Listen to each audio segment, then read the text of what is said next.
6 बंडखोर खासदार जे आहेत ते फक्त ठाकरे कुटुंबाचे बंडखोर नसून हे महाविकास आघाडीचे उमेदवार असल्याने महाविकास आघाडीसोबत गद्दारी केली असं ट्विट केलं, तर काय म्हणायचं? एकंदरीत मोदी हटाव आणि संविधान बचाव ही निवडणुकीची भूमिका होती आणि मोदींना हटवण्याच्या अनुषंगानं, भारतीय जनता पक्षाला दूर ठेवण्याच्या अनुषंगानं लोकसभेमध्ये भरभरून मतं महाराष्ट्रामध्ये महाविकास आघाडीला मिळाली आहेत. त्यामध्ये राष्ट्रवादी असेल, त्यामध्ये शिवसेना असेल, अर्थातच काँग्रेस मोठा भाऊ म्हणून देशामध्ये हा कॅम्पेन राहुल गांधींच्या नेतृत्वात सुरू होतं. त्यामुळे त्या विजयामध्ये काँग्रेसचा देखील खूप मोठा वाटा आहे आणि तो वाटा जो आहे तो संविधान वाचवण्याचा, भारतीय जनता पक्षाला विरोधाचा असणारा तो गाभा आहे. त्यामुळे त्यांची ही गद्दारी त्यांच्या पक्षाचीच नव्हे तर ही काँग्रेस पक्षाची आहे, लोकशाहीची आहे.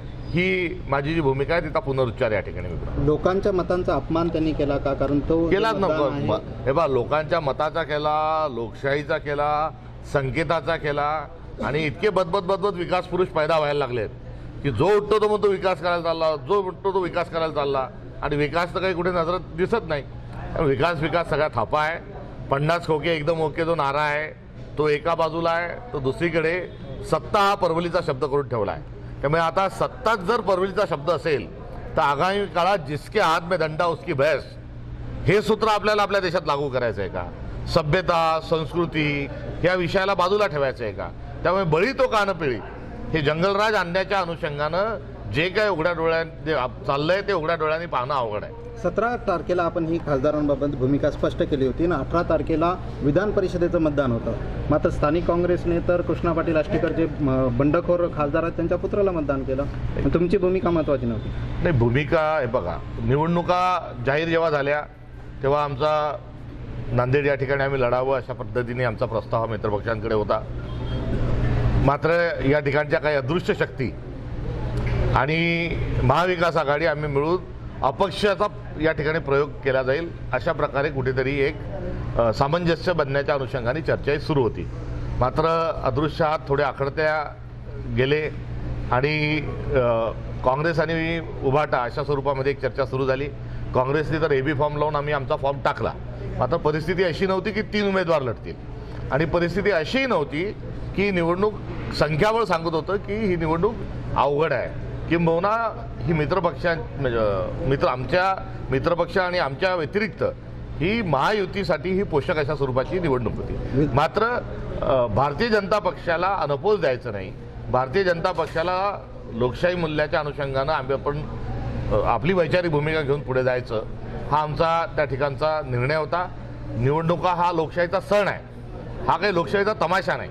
त्यामुळे त्या सणामध्ये आम्ही आमची भूमिका घेऊन पुढे जावं अशी एकंदरीत भूमिका होती. इथले आमचे खासदार, जिल्हा काँग्रेस कमिटी अध्यक्ष हेच निरीक्षक होते. यांच्याकडे आम्ही कोरावी फॉर्म देखील अत्यंत सन्मानाने दिला होता आणि विड्रॉलच्या तो भरला देखील होता. विड्रॉलच्या दिवशी दस्तुरखुद उद्धवजींनी गळ घातला. उद्धवजींनी विनंती केली.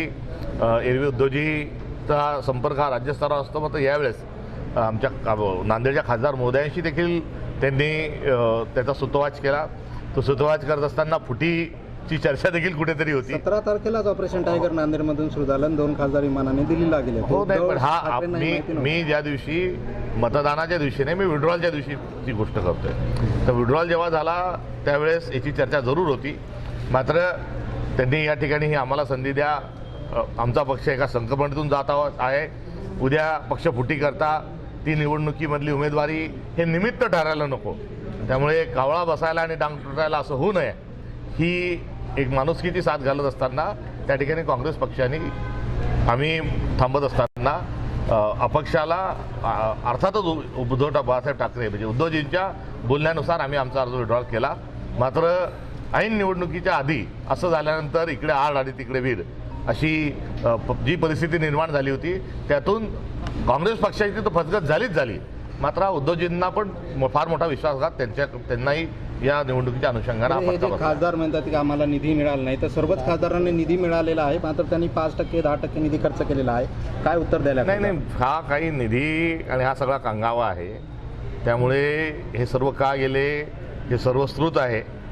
निवडून कसे आले हे देखील सर्वश्रुत आहे. भाजपला विरोध, मोदींना विरोध म्हणून हे निवडून आले आणि गेले कशासाठी हे आपल्या सगळ्यांना माहिती आहे. आता जास्ती खोट्या लोक जे आहेत यांचं बोलून बोलून त्याच्यावर विश्वास न ठेवता राजकारण पुढे कसं घेऊन जायचं आहे आणि निवडणुकांना पुढे कसं गेलं पाहिजे हा मूलभूत नागरिकांच्या आणि आपल्या सर्वांच्या पुढे हा प्रश्न निर्माण झाला. महाविकास आघाडीचा 17 जागांवर पराभव झाला. आता यातून काय बोध घेणार महाविकास आघाडी, कशी भरारी? हे पराभव झालेला आहे. पराभव हा 17 जागेचाच नाही झाला, तर ज्या निवडणुका झाल्या होत्या, ज्या महानगरपालिकेच्या नगरपालिकेच्या निवडणुका झाल्या, त्या निवडणुका पैसा फेक तमाशा देख अनुषंगाच्या झाल्या. नगरसेवकाच्या कॉलर पकडून विड्रॉल करायला लावणे, मोठी रक्कम घेऊन त्याच्यावर दबाव आणून विड्रॉल करायला लावणे आणि मतदारांना 5-5, 10-10, 7-7 हजार रुपयापर्यंत पैसे दिल्या गेले, हे देखील आपण उघड्या डोळ्यांनी पाहिलं. एवढंच नाही तर मंगल कार्यालयामध्ये बोगस मतदार आणून ठेवला आणि तो बोगस मतदार मतदान केला. हे महाराष्ट्रात वेगवेगळ्या ठिकाणी जे झालं, त्याच्यात नांदेडमध्येही ठिकठिकाणी झालं. त्यातला मी मीडियाला धन्यवाद देईल की त्यांनी त्या ठिकाणचं बोगस मतदान हे कॅमेरे घेऊन गेल्या ते कसे पळाले याचे उदाहरण या सगळ्या प्रक्रियेतून. म्हणजे बाभळीचं झाड लावल्यावर त्याला आंबे कसे येणार, अशा एका प्रक्रियेमध्ये नगरपालिकेच्या, जिल्हा परिषदेच्या, महानगरपालिकेच्या निवडणुका झाल्या आणि त्यातला मतदार जो आहे तो मतदार या निवडणुकीत होता. त्यामुळे ही निवडणूक काही शीतावरून भाताची परीक्षा करणारी नाही, तर ही निवडणूकच मुळातच हा मतदार या विचित्र आणि विकृत पद्धतीने निवडून आला. त्यामुळे या निवडणुकीला हा मॅन्डेट मानू नये. 2-2 भागांकडून 2-2 उमेदवाराकडून पैसे घेणे, पुढे खानावळी उठणे, 3 स्टार हॉटेलवर सहलीला जाणे, ही काही लोकशाही नाही. आणि या लोकशाहीमधून, या निवडणुकीमधून जो काही निकाल आला आहे, हा जय आणि पराजय हा दोन्ही मानला नाही पाहिजे असं मला या ठिकाणी वाटतं. साहेब, फुटलेल्या मतावर काही कारवाई करणार आहे का काँग्रेस? फुटलेल्या मतावर या संदर्भामध्ये एकंदरीत या सगळ्या प्रक्रियेमध्ये निरीक्षकाच्या नेमण्यात येणार असून निरीक्षकाचा अहवाल आल्यानंतर यामध्ये स्पष्ट ज्या गोष्टी होतील त्यानुसार जरूर आम्ही शिस्तभंगाची कारवाई करू. कारण आम्हाला गद्दार आणि बैमान हे बाहेरचेही चालत नाही आणि पक्षात जर कोणी असेल तर ते आम्ही खपून घेणार नाही. उद्धव ठाकरेंचा पक्ष तुटतोय अशा पद्धतीचा विरोध एकनाथ शिंदे यांच्या शिवसेनेकडून आरोप केला जातो. खरं वाटतं का मला? जाणाऱ्या माणसाला कोणतं ना कोणतं कारण लागतं. आम्ही बैमान होतो, आम्हाला 50 खोके मिळाले, आम्ही गद्दार आहोत म्हणून चाललो असं कोणी म्हणत नाही आणि प्रसंगी ते इतरांवर त्याची पावती पाडतात. ही मुळातच ही प्रवृत्ती चुकीची आहे. अशोक चव्हाण म्हणाले, तुमचे मित्र पूर्वीय श्रमीचे, की 4 वर्षानंतर हे बंडखोरी केलेल्या खासदार जनतेच्या कोर्टामध्ये याचा निकाल लागेल. तुमचं काय म्हणणं आहे? जनता ठरवेल 4 वर्षानंतर. आता जनता जी आहे ती जनता काय ठरवायचं ते निश्चित ठरवेल आणि येणाऱ्या काळामध्ये लोकशाही आपल्याला वाचवायची हा मूलभूत त्याचा गाभा आहे. दंड ठोकटून आणि दावे प्रतिदावे करण्यात काही अर्थ नाही. मुळात माझी अत्यंत नम्रपणे आपल्या सर्वांच्या माध्यमातून साध आहे की लोकशाही आपली जी आहे अत्यंत क्रिटिकल पोझिशनमधून जात आहे आणि हे असंच सर्व जर चाललं तर येणारा काळ वाईट आहे. जिसके हात में दंडा उसकी भैंस, हे चुकीचं आहे. मुळात 1 नेशन 1 इलेक्शन पुरतं नाही. मी जसं यापूर्वी भाषणात बोललो, हे 1 नेशन 1 पार्टी, इतर कोणतीही पार्टी ठेवायची नाही, इतर कोणताही विचार ठेवायचा नाही. विविधता में एकता ही भारत की विशेषता, हे देखील खोडून काढायचं. आणि एवढंच नाही तर 1 नेशन 1 चॅनलच देखील या देशामध्ये राहील, या दृष्टिकोनातून चालू असलेली ही कृती आहे. त्यामुळे आपल्याला आपली विविधता, आपला वैचारिक स्वातंत्र्य आणि आपलं संविधान टिकवलं पाहिजे, एवढंच मी या निमित्तानं